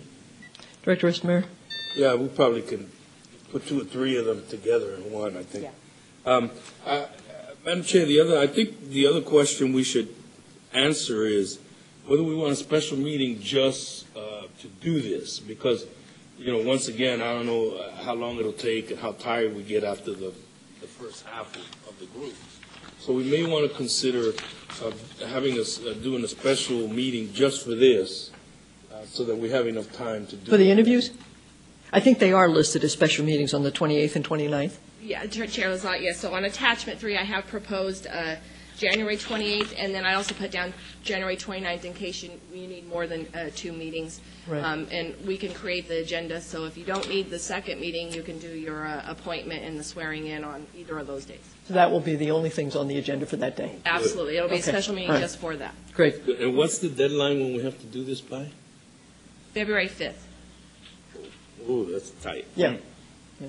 So we've got 2 days to figure someone out and then make the appointment.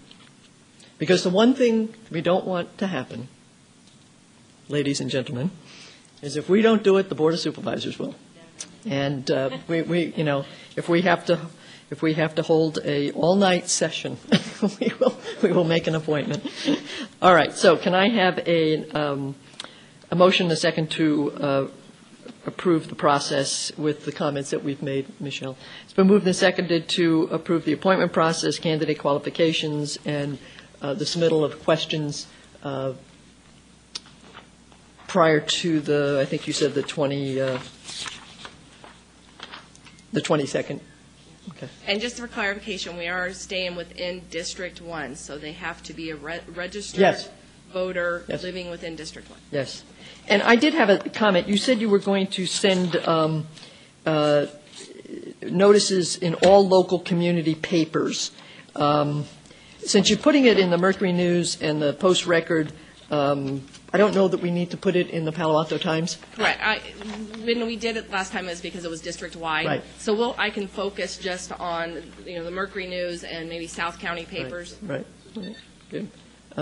Director Santos. I just want to double check again. So we're scheduled for the 28th and 29th. Is that correct?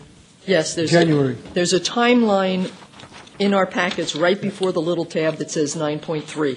There's a timeline there. It's attachment 3. So that's what we'd be looking at. Stan. Madam Chair, just a matter of clarification. Under the District Act, as you read it, the requirement is that the person be a qualified elector residing in the County of Santa Clara. It is not a qualified elector within District 1. So we cannot statutorily exclude someone who is not a elector in District 1. They may be an elector anywhere in the County of Santa Clara. But if we're elected by districts, we can't appoint someone. Pursuant to the District Act, you may appoint someone who does not reside in District 1 and is an elector in District 3, because that's the way the statute is written. And that's one of the items that we will be going to the legislature to correct. Seriously.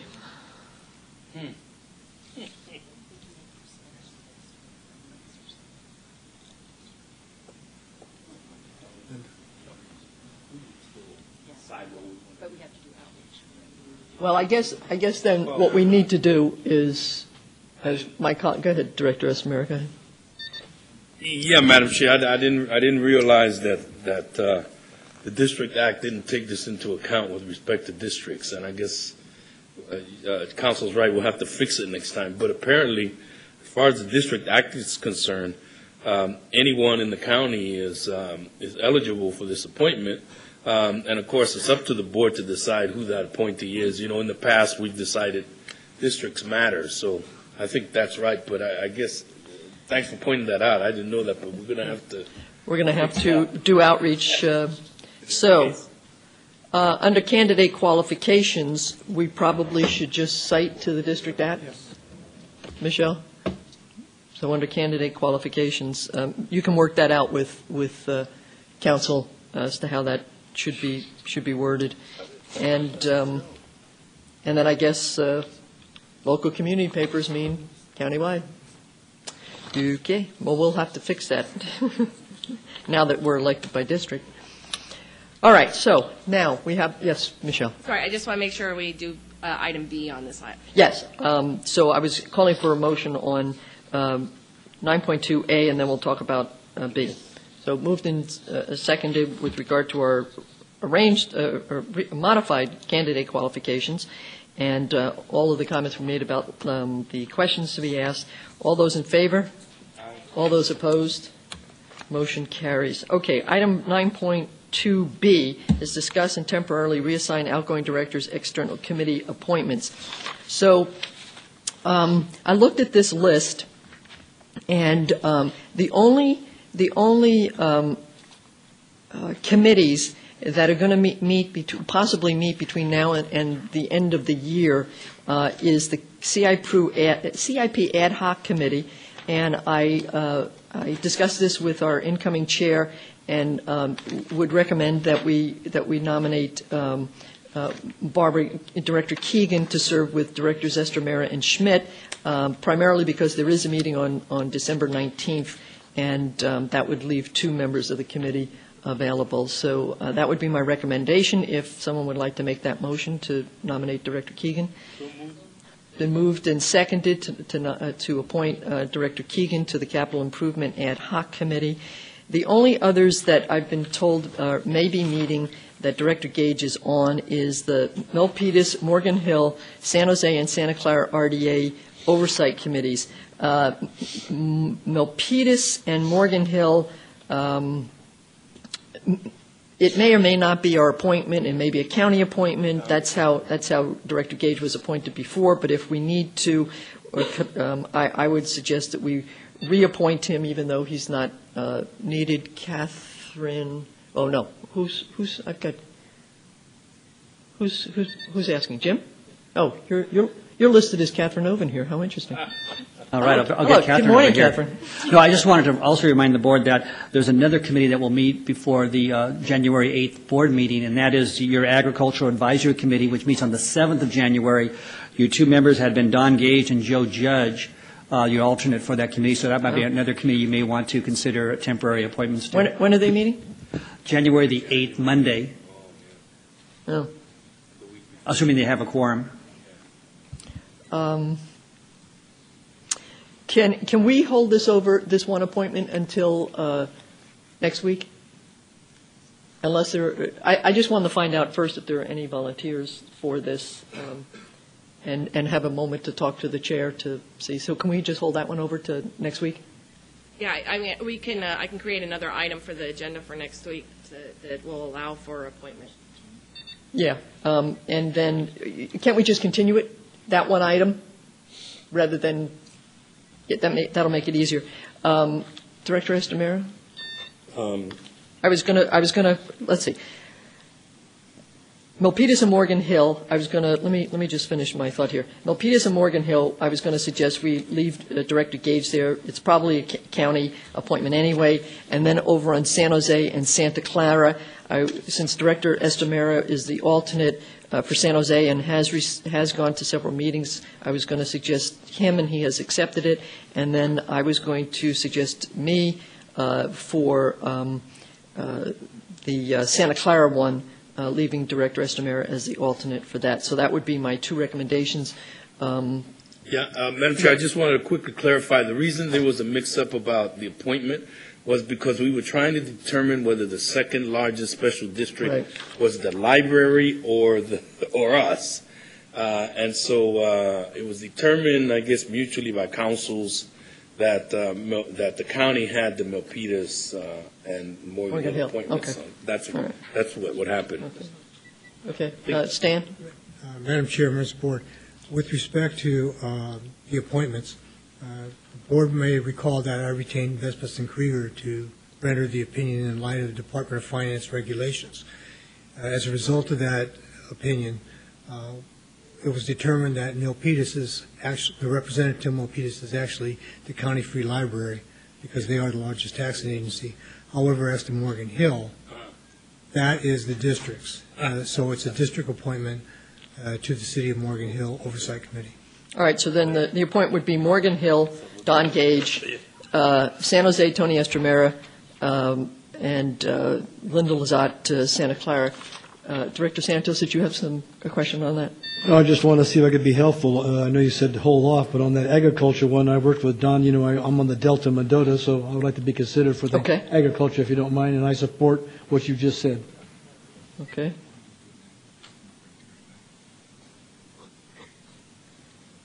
Does anybody else want to be on the Agricultural Water Committee? So we're going to have to see if we can recruit somebody for the alternate. So just roll that one over. Okay, so we have a motion for Morgan Hill, San Jose, and Santa Clara. Can I have a motion? Motion. All those in favor, all those opposed, that carries. Okay, so we've taken care of capital CIP, we've taken care of Morgan Hill, San Jose, and Santa Clara, and there doesn't appear to be anything else. We're going to just roll over the Agricultural Water Committee just so we can see who find an alternate, or if anybody wants to arm wrestle Director Santos. Okay, so taking care of that.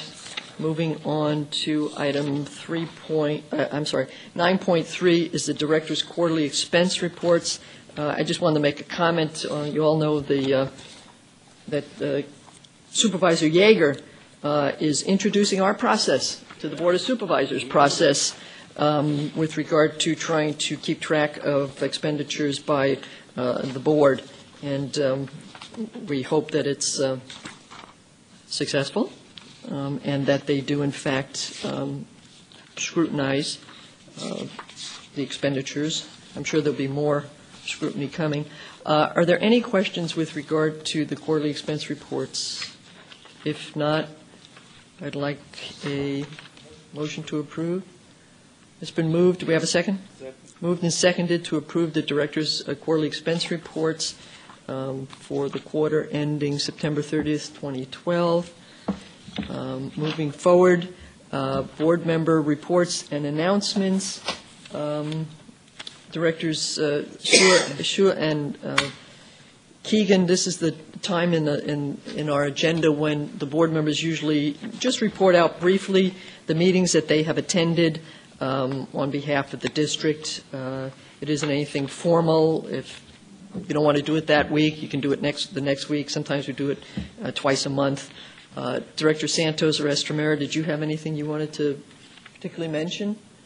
Yes, Madam Chair. Yes, Director Santos, go ahead. I have my normal 15 to 20 meetings a month, but I'll take this appropriate time right now, thanks to you, that it's not very confusing. I had an opportunity here as a director to bestow a couple of awards to our employees. It's called the Employee on the Spot Award Program Recommendation. And Michelle King, as usual, was very helpful to me to get this, and other board directors, when you hear me do this, you have the same opportunity. At this time, it's a privilege and honor to be able to present to Melissa Stone, our newly wedded employee. Melissa always provides excellent, timely, and courteous customer service. She goes above and beyond to ensure that I have all the tools required to perform my duties as a director. Melissa's flexibility and knack to fill last-minute and out-of-the-ordinary requests and to problem solve when issues arise are greatly appreciated and place her performance above and beyond. I can always count on her to get things done. And Melissa, from me, thank you for your efforts. And Michelle, thank you for preparing us. If you don't mind, we come up. This allows us to give a $25 on-the-spot award, and it's duly earned. Come on up.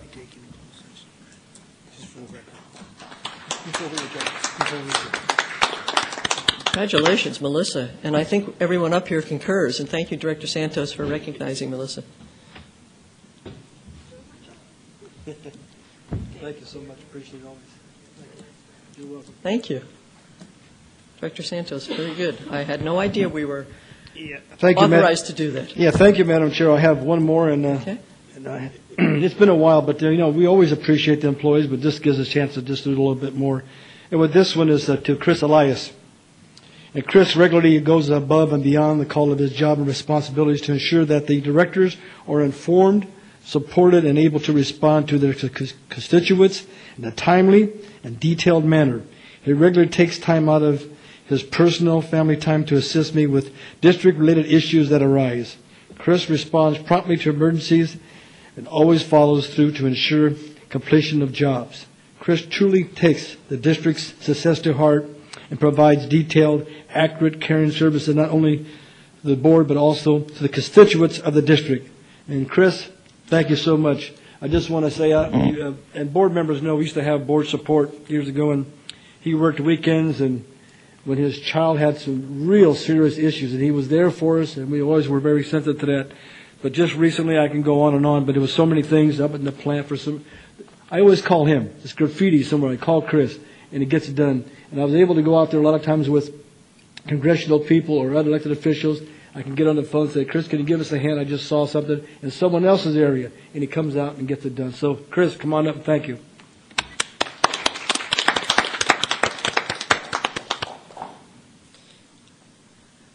And I heartily concur, as I'm sure my colleagues do, with this recognition. Thank you, Director Santos. Thank you, Chris, for everything you do for us.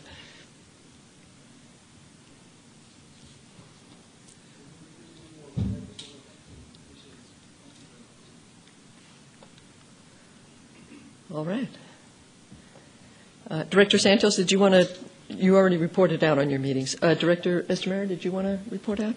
Sure, I'll just quickly mention a few. I had a busy committee week. We had the CIP committee meeting last week. We're preparing to review the CIP, the proposed CIP, so that it can go to the board in January, and we're going to have a December meeting, and I'm happy that Barbara will be aboard on the 19th to try and do the final review with staff so that they can come to the board and initiate the process in January. And then we had a special districts meeting on Monday. There we talked about the appointments, the new appointments process. The LAFCO representative informed us that we had the adequate required number of approvals from the different special districts for us to have, for special districts to have membership on LAFCO, and we reviewed the process and the dates. I've informed the chair with respect to those, and so the board will have an appointment. We will have one representative per our agreement with all the special districts, and then in January a meeting will be called in the county by LAFCO, where all of the chairs of each special district will appear, and they will elect the second member and an alternate. And that should be sometime, I think, in January the 16th or so, and they'll notice the district and the chair directly. And lastly, we attended Aqua, had some great meetings with Interior folks and some of the other representatives from different agencies, and of course many visits with our different colleagues all over the state, and many great presentations that we had in the different sessions. So that was, as usual, a very fruitful conference. Thank you. Great. And I also attended the Aqua Conference, and I agree with Director Estamera. It was really a great conference to attend. A lot of very, very interesting speakers.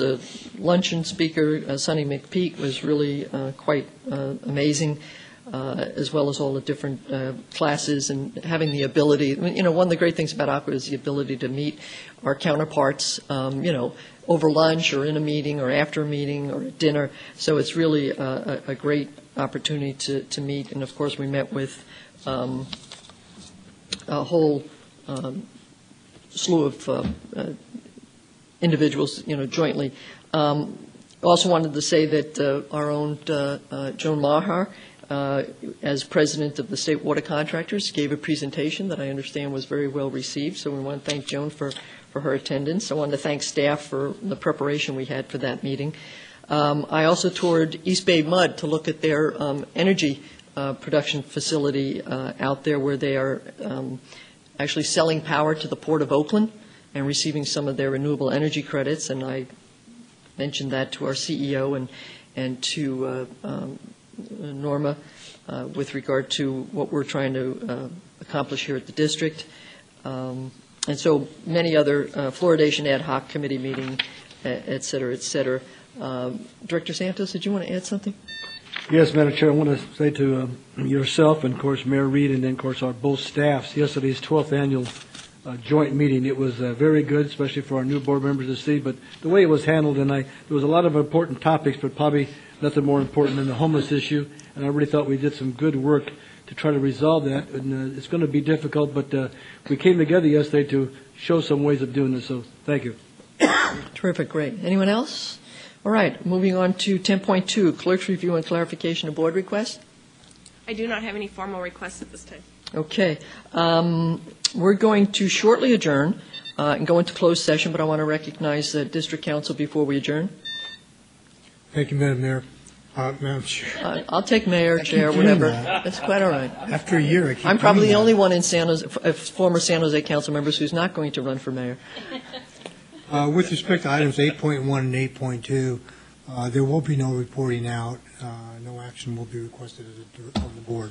Okay. Then, therefore, we can adjourn to our special meeting at 9 o'clock next Tuesday, December 18th.